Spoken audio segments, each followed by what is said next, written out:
Muitos espectadores perguntam-se: quem está por detrás destas transmissões do mundo de amanhã? A resposta mais óbvia encontra-se no que dizemos no final de cada programa. Somos patrocinados pela Igreja Viva de Deus.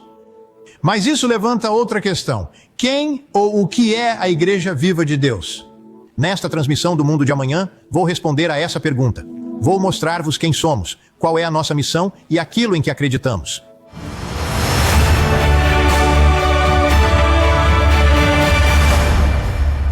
Uma calorosa recepção a todos vós, de todos nós aqui no mundo de amanhã, onde hoje vou responder à questão de quem somos, que igreja é esta que está por detrás destes programas, da nossa revista e de todos os nossos recursos gratuitos. Também explicarei a missão da Igreja Viva de Deus e aquilo em que acreditamos. Em termos simples, somos um remanescente do cristianismo do primeiro século. Mas o que é que isto significa? Jesus disse que edificaria a sua igreja e que as portas da sepultura não prevaleceriam contra ela. No entanto, o registro do Novo Testamento e a história mostram que a igreja cristã professa se desviou numa direção radicalmente diferente da igreja iniciada por Jesus, os seus apóstolos e os crentes do primeiro século. Ele avisou-nos na profecia do Monte das Oliveiras que o primeiro sinal a que devemos estar atentos relativamente à sua segunda vinda e ao fim dos tempos é o falso cristianismo.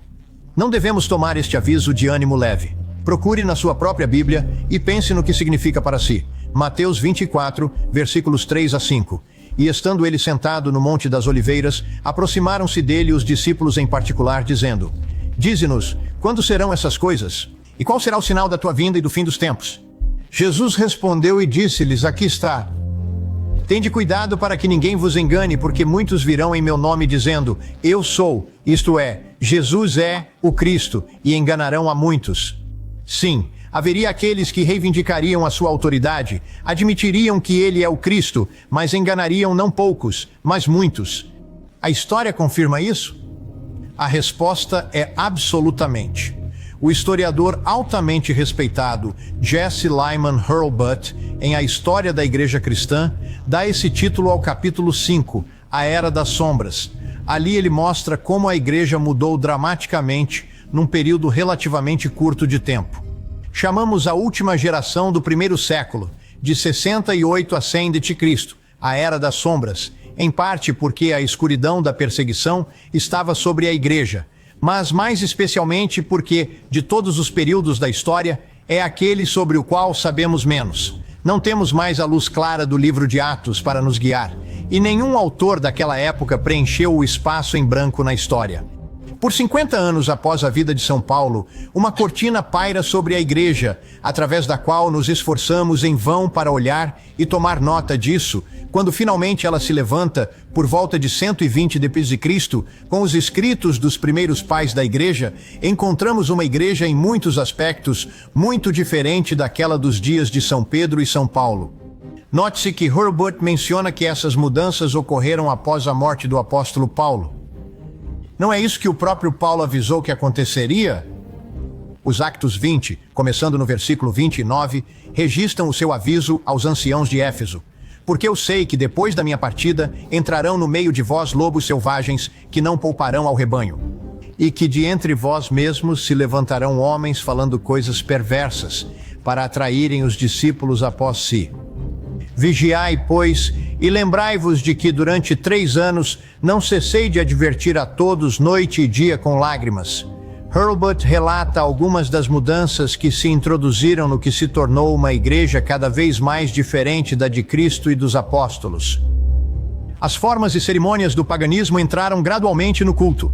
Algumas das antigas festas pagãs tornaram-se festivais da igreja com mudança de nome e de culto.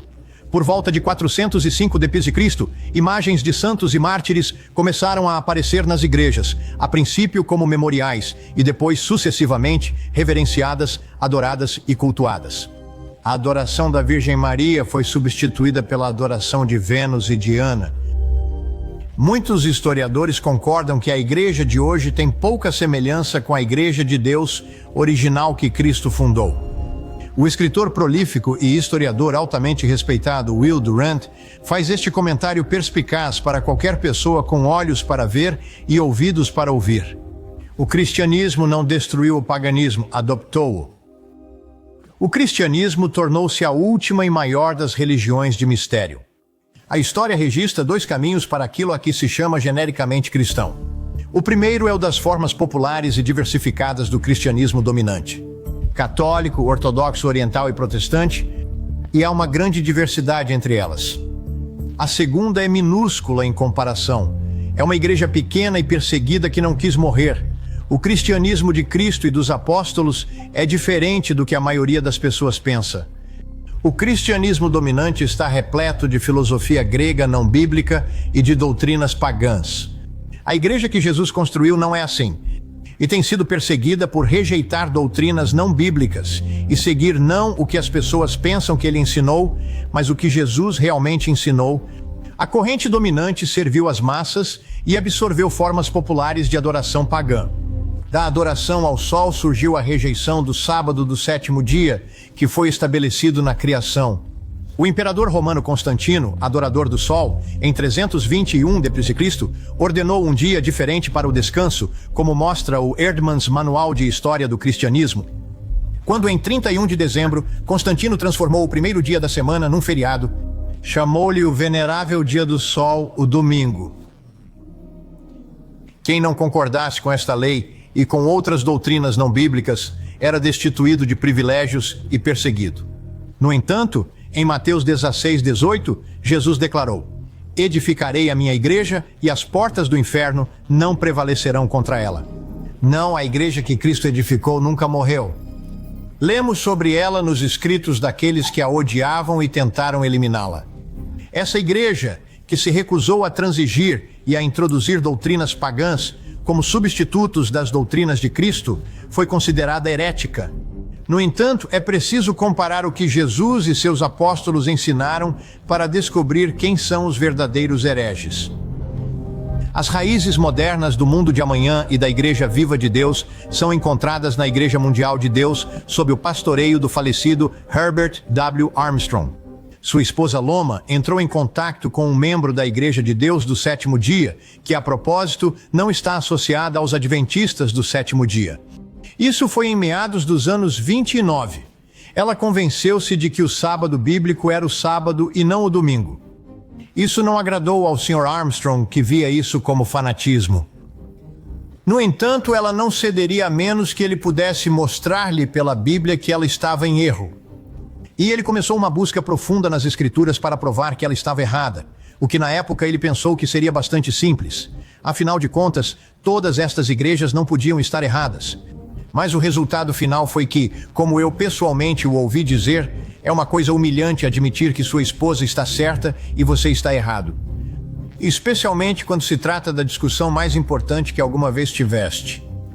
Em 1933, foi oferecido ao Sr. Armstrong um horário às 6 da manhã na pequena estação de rádio Core de 100 watts, em Eugene, Oregon.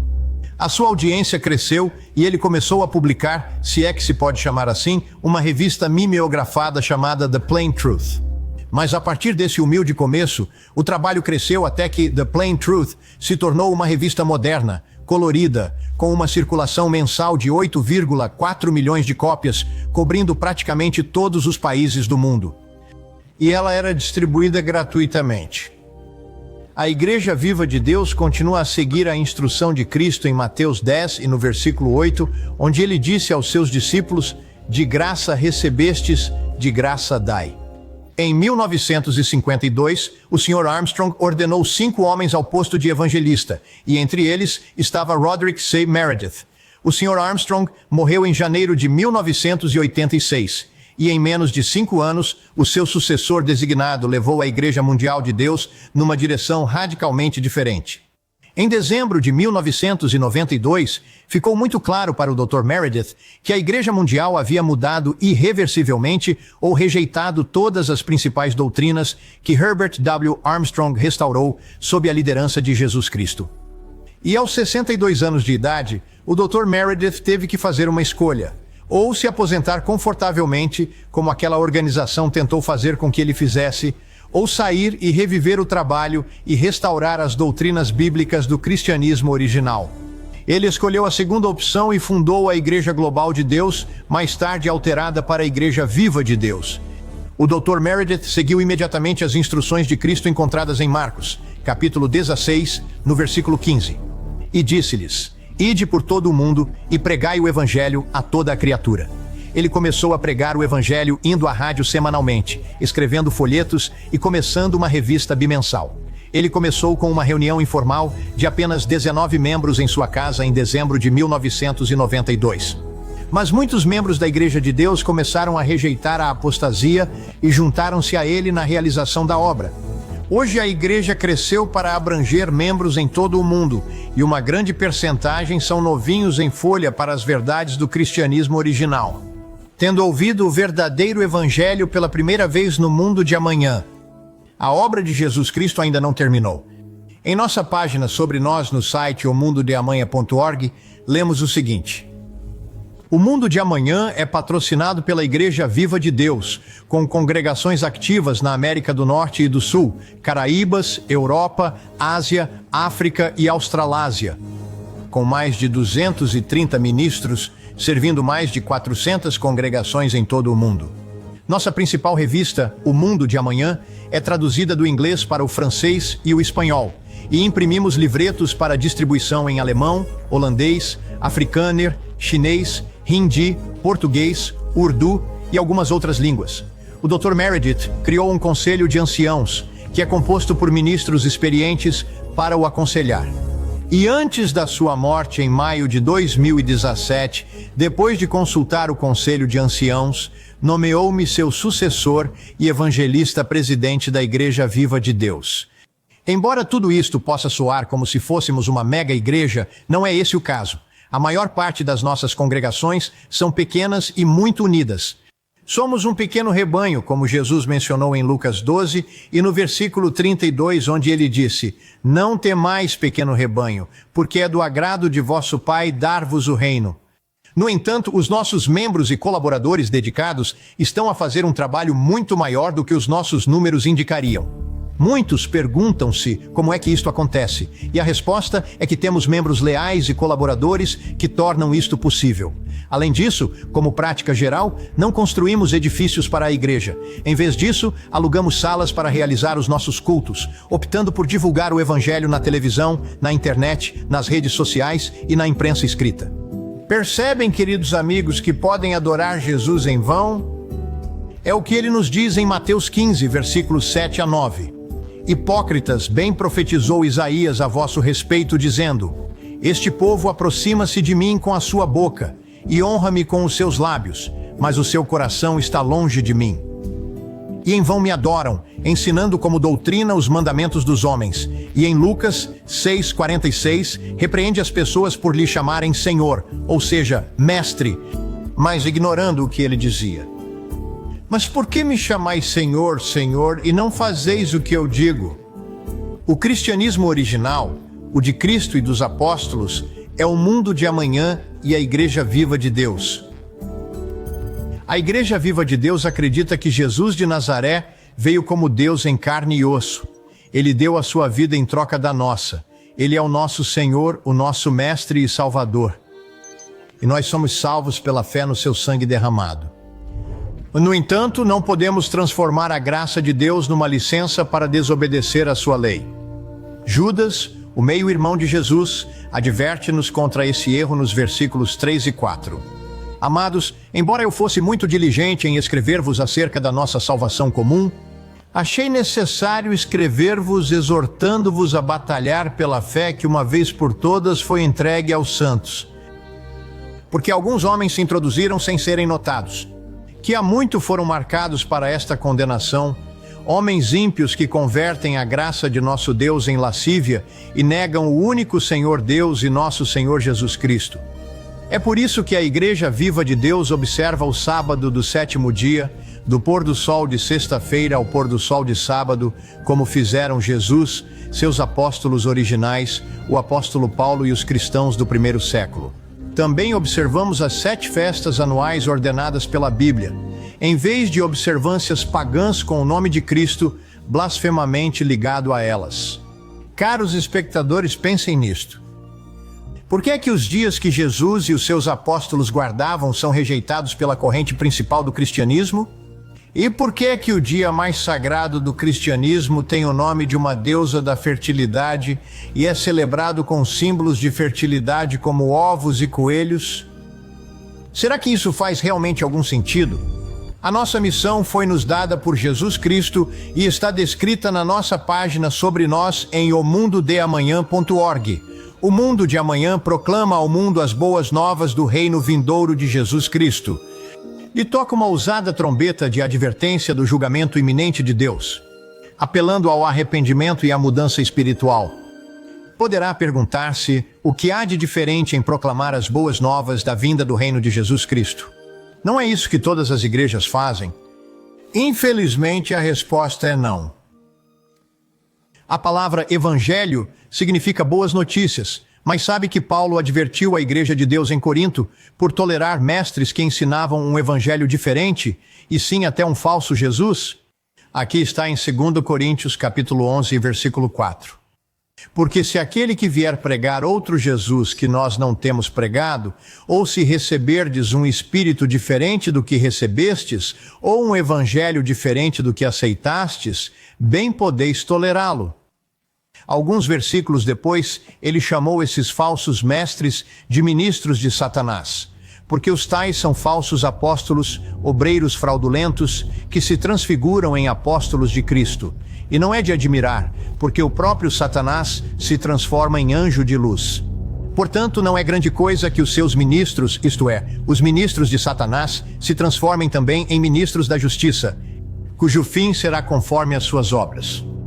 A Igreja Viva de Deus ensina a mesma mensagem que Jesus proclamou durante o seu ministério de 3 anos e meio, um reino ou governo vindouro para governar este planeta conturbado. Leia Mateus, Marcos, Lucas e João. Ficará chocado com a quantidade de vezes que Jesus se refere ao reino de Deus. Ora, Mateus usa o termo reino dos céus, enquanto os outros escritores usam reino de Deus. Mas o céu é onde Deus habita, por isso é do céu, ou seja, o reino de Deus.